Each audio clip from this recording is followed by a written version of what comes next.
Hey there, friends. Have you ever had one of those days where your heart's racing, your mind's spinning, and you just can't shake that jittery feeling, like the world's pressing in a little too close? Maybe it's a worry about the grandkids, a bill that popped up out of nowhere, or just a restless buzz you can't quite pin down. If you're over 60 like me, you might have noticed anxiety creeping in more than it used to, stealing the calm you deserve in these years. I've been there, sitting in my favorite chair, hands fidgeting, wondering why I can't just relax and enjoy the day. It's frustrating, isn't it, when all you want is a little peace? That's what we're going to tackle today: how to take back control when anxiety starts running the show. After 60, our emotional well-being matters more than ever. It's the foundation for enjoying the time we've earned, whether that's laughing with family or savoring a quiet morning. Anxiety doesn't have to erode that happiness. We can push it back with some simple, down-to-earth moves that bring calm right back where it belongs. In this video, I'm sharing 5 techniques you can use anytime to settle your nerves and feel steady again. So, grab a cozy spot and let's figure this out together. Let's kick things off with something you can do the second anxiety hits: grounding yourself with what I call the 5-4-3-2-1 trick. It's like an anchor when your thoughts are drifting out to sea. You start by noticing 5 things you can see around you. Maybe the flowers on your table, the way the light's hitting the wall, a bird outside the window. Then 4 things you can touch, like the softness of your sweater, the coolness of a glass, the texture of your chair. Next, 3 things you can hear: the hum of the fridge, a car passing by, your own breathing. 2 things you can smell: maybe coffee lingering in the air or a whiff of soap. And finally, 1 thing you can taste, even if it's just the memory of your last sip of tea. I tried this one afternoon when I was fretting over a doctor's appointment. My mind was racing, picturing every worst-case scenario. I sat down, ran through it. 5 things I could see, 4 I could touch. And by the time I got to tasting the mint from my gum, I was breathing easier. My friend Betty, who's 66, swears by it too. She used it when she got overwhelmed at a family party, and it brought her right back to the moment. It's not magic, it's just a way to pull yourself out of that spiral and plant your feet back on solid ground. Give it a try next time you feel that wave coming. It's quick, it's free, and it's all yours. Now, while we're settling down, let's talk about something warm and simple: sipping a cup of herbal tea. I know it sounds almost too easy, but there's something about wrapping your hands around a mug and letting that gentle flavor wash over you that soothes the soul. Chamomile's a classic, feels like a hug in a cup, but peppermint or lavender work wonders too. I used to reach for coffee when I was keyed up, thinking it'd perk me up past the nerves, but it just made me jumpier. Then I switched to tea one restless evening, and it was like my whole body sighed in relief. I keep a little stash in my kitchen now, nothing fancy, just a box of bags from the store. When I feel that tightness creeping in, I brew a cup, sit by the window, and let it work its magic. My neighbor Tom, who's 63, got into it after his wife suggested it. He was skeptical, said tea was for old ladies, but now he's the one raving about how it calms his evenings. It's not just the taste, it's the ritual: boiling the water, picking your flavor, taking those slow sips. It's a pause that tells your mind, hey, we're okay, and it's amazing how much lighter you feel after. And since we're on this calming roll, let's step outside for a bit, literally. Walking outside, even just around the block, can shift everything when anxiety's got you in its grip. Fresh air, a little sunshine, the sound of leaves rustling, it's like nature's way of hitting the reset button. I used to pace my living room when I was anxious, but one day I grabbed my shoes instead and wandered out to the yard. 10 minutes later, my head was clearer and that knot in my chest was looser. There's something about moving your body and breathing real air that pulls you out of that anxious fog. My cousin Linda, who's 68, started doing this after a tough stretch. She'd walk to the park, no rush, just taking it in. She says it's like the world reminds her there's more than her worries. You don't need a big hike, just a stroll where you can feel the ground under you and let the outdoors do its thing. So with grounding to steady you, tea to warm you, and a walk to clear your head, we're building something good here.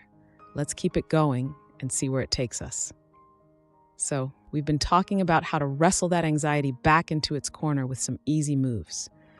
Grounding yourself with the 5-4-3-2-1 trick, sipping a soothing herbal tea, and stepping outside for a little walk. It's like we're gathering up a handful of calm to sprinkle over those jittery moments.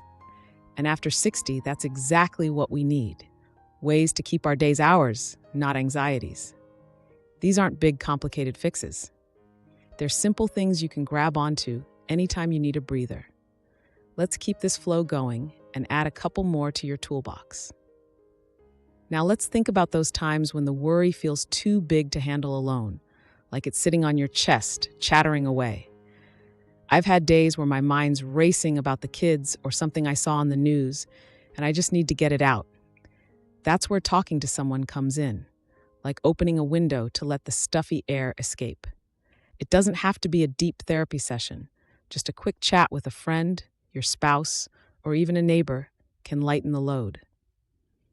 I used to bottle it up, thinking I shouldn't bother anyone, but one afternoon, I called my sister about a worry I couldn't shake, and 10 minutes of her laughing and listening made it feel half as heavy. You don't need to spill everything. Just pick someone you trust and say, "Hey, can I bounce something off you?" My friend Ed, who's 65, started doing this with his fishing buddy. They'd sit by the lake and he'd mention whatever was gnawing at him. He says it's like the fish take the worry away with them. It's not about fixing it right then. It's about hearing a familiar voice and feeling less alone. I found that even a short call to my daughter just to hear her say, "Mom, it'll be okay," can turn down the volume on that anxious hum. So next time you're stewing, reach out. It's like a lifeline you didn't know you had. And while we're letting things out, let's talk about another way to clear the clutter, writing your worries down. I know it might sound like homework, but hear me out. It's more like giving your brain a break. When anxiety's swirling, it's like a storm in your head, all those thoughts crashing into each other. Putting them on paper gets them out of there and onto something you can see, maybe even crumple up if you want.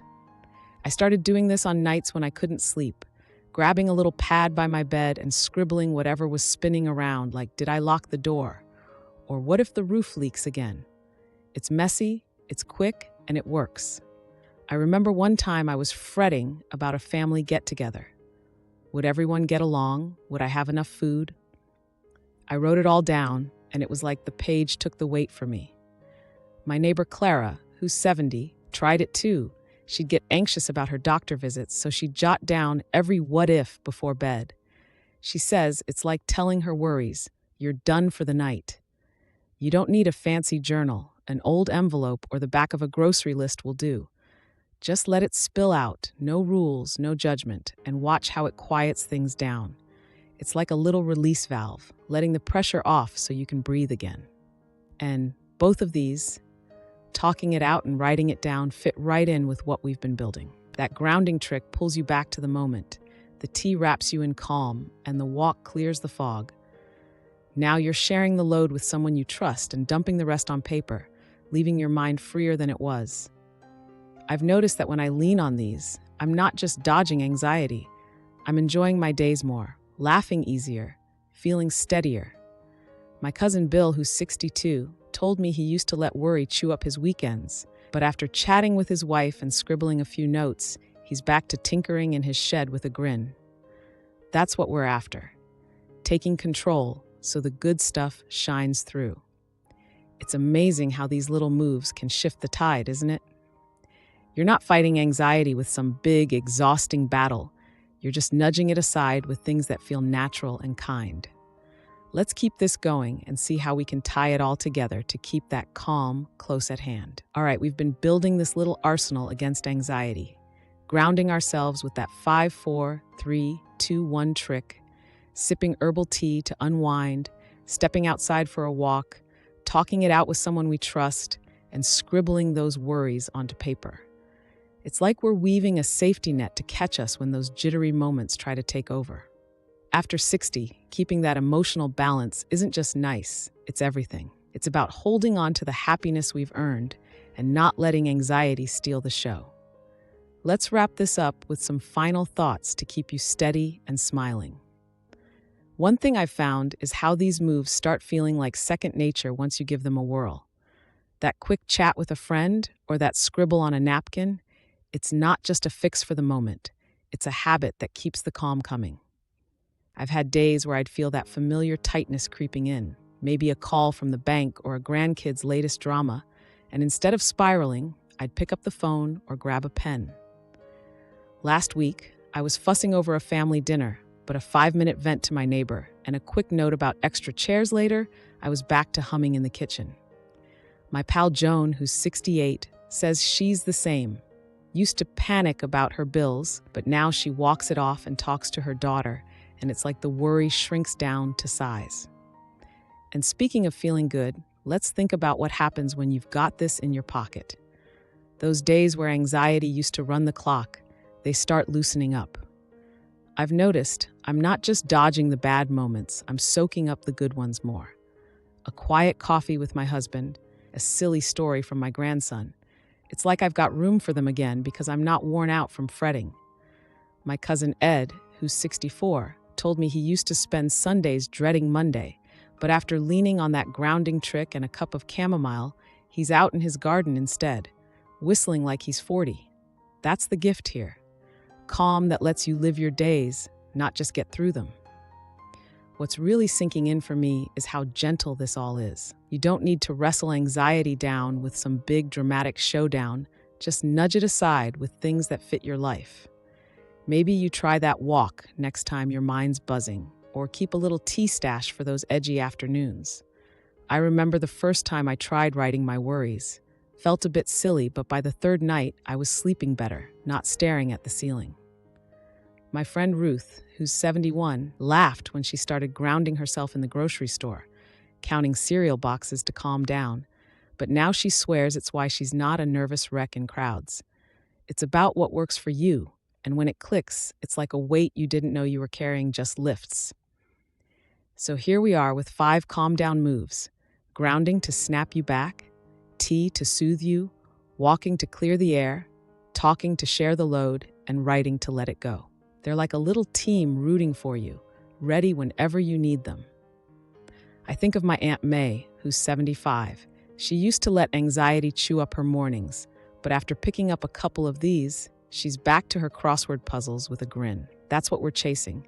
Control over those shaky moments so you can keep your days bright and your heart light. What do you think? Any of these feel like they'd fit your world? Have you got a go-to that's helped you chill out? Or maybe a time when anxiety got the better of you? I'd love to hear about it in the comments. Your stories always light me up. And if this gave you a lift, give the video a little like. It's a sweet nod that we're in this together. Oh, and if you want more ways to keep your cool, hit that subscribe button. I've got plenty more to share. Here's to taking back your days, my friends, and living them with all the calm and joy you deserve. You've got this.